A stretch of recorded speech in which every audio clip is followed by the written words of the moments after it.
As we hear the media complain about Trump's blunt rhetoric, it pays to see their response when violence follows their rhetoric. One man just tried to stab a Republican candidate as the fiend allegedly cursed Trump. This comes as yet another Broadway star pleads for the president's death. Where is John Wilkes Booth when you need him? Right? Will I be on an enemies list? My God, I hope so. Oh, Johnny Depp looks terrible. Got to cut back on the rum. Now, this comes as the cheerleader of confrontation brags about threatening Trump supporters all the time. You saw it. I did not threaten his constituents, his supporters. I do that all the time, but I didn't do it that time. Now, the media would call this cause and effect, but since it's a liberal, it's just a coincidence. Yep, all this violent anti-Trump rhetoric has absolutely nothing to do with actual harm that follows. How stupid of us to think of that. If only we had an actual expert, someone who knows firsthand what left-wing political violence looks like. They need to be denouncing that kind of activity. There's no place for it. If somebody on the right was doing it, we'd be vocally denouncing it. They need to be denouncing that on the left. Remember him? Now, his words probably won't matter as much these days because most victims now are just those with wounded feelings, because that's what we care about. We hear a lot about Trump's rhetoric as though it's worse than violent deeds. This after 4 decades of incendiary words and deeds churning from the left. Guys like Bill Ayers, a left-wing bomber who just retired from a university that you paid for. On 9/11, he was quoted in the New York Times saying, "I don't regret setting bombs. I feel we didn't do enough." Why do I get the sense there are more and more people 17 years later who might agree with him? It's the business of demonization, and it seems to be booming. Just ask Scalise.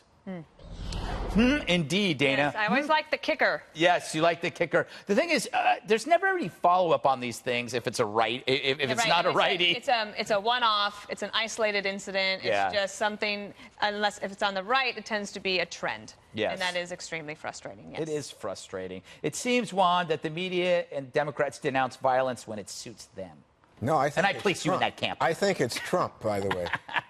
When the right wing was all about beating up people at Trump rallies, like, what did Trump say? He said, you know what, I don't endorse it, but these people have tremendous passion. Nothing's ever happened. Nothing's ever happened. How about, I'd like to punch him in the face, says Trump. How about, in the good old days, we'd knock the crap out of him, says Trump. Oh, I see. So these words. I'm talking about deeds. Oh, what about Charlottesville? You want to talk about deeds that had real Trump caused that too? Oh, I see. Just like global warming? There's enough of that to go around. That's what I'm saying. We can play that game. I'm not playing any game. I'm just saying Scalise deserves all our sympathies, and he has grounds to speak on this with great authority, given the suffering that he went through. But I'm just saying, it strikes me that when Maxine Waters, and we've seen this tape 100 times now on Fox, I guess we like it, but when Maxine Waters says it's okay to confront people say, oh, that's violence. That's not the kind of violence that we were seeing at Trump rallies. It's funny because she just admitted she actually does threaten people all of the time, just not in that particular No, we're instance. talking about like what happened with Sarah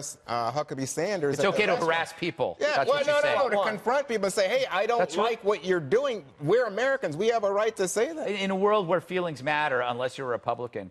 I think Maxine's sin, Jedediah, is that she's promoting everything but democracy. She's not saying vote, like go out and vote. She's saying impeach, which is essentially saying overthrow. Yeah, she's saying basically bully and use the media and use everything to win the democratic process. That he got elected. He's everybody's president. I keep hearing liberals say, oh, he's not my president. He's everybody's president. And the media selective coverage, I always think back to the Tea Party rallies that I went to all the time and how the media was scouring those crowds, looking for violence, looking for a sign that they could say was inciting violence. And then that same media ignored actual violence that was going on at Occupy Wall Street, where people were getting raped, and there were accusations of rape in these tents in New York City and beyond.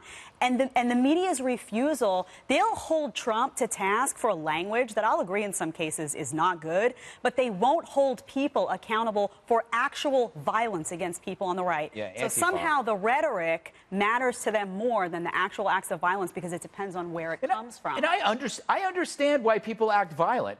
Because if you have been taught for years that the other side is the oppressor, and that you are the oppressed. It's not about being wrong or right. It's about being moral and immoral or evil. So the Republicans and conservatives will always be the target of violence because they are seen as immoral or evil. But because the ends justify the means. Yes. And that's how they've been raised, and that's what they believe. And they're like infants. If they don't get their way, they will scream and they will punch. And I understand the frustration because Trump's winning, and he rubs it in their face, and he pushes their buttons, and they're completely shut out of power on every level of the federal government. Excuse me, Dr. Waters. Yes, Mr. Williams. I believe, Doctor, you were raised by liberal parents. Yeah, and I turned out fun. I haven't punched you that's yet. My point. That's my point. You said, oh, they're raised to do this. Were you raised to be violent? No, I'm saying they've been conditioned because, like we've discussed, Hollywood has done a lot of disgusting things, and Maxine Waters, as you know, they traffic in this type of violent rhetoric. And I'm not blaming these people for the actions of one deranged individual. I'm saying they're not condemning these people when it comes out. This man, who has Trump derangement syndrome, just tried to stab a Republican congressional candidate. And I haven't heard this once on the network news, anywhere outside of Fox News or the internet. Where is the condemnation coming in from leadership in the Democratic Party that says we don't condone this type of stuff? Well, I don't hear it at all. I hear crickets. The guy's nuts. But you're not blaming. He's nuts. You're saying you're not blaming. I agree. You're not blaming all those people for that. No, I'm not blaming, but they need to take a stand and condemn this stuff. But folks on the left don't do that.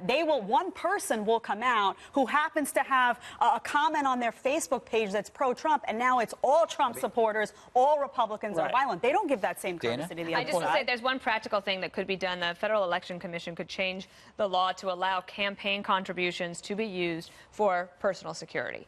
And if you are a member or you are a candidate and you are concerned, you should be allowed to do that. It would be fully disclosed, and I know that is a proposal in front of them right now. I think they should just go ahead and do it. That's a great idea, actually. Suggestion. Put that in your good suggestion journal. Oh, I will. My good ideas book. And smoke it. And smoke it. Oh, my goodness, Dana. What's happened to her? Ever since they legalized it, it's not been the same. Next to you. You're a bad influence. No, are you kidding me? I can't even keep up.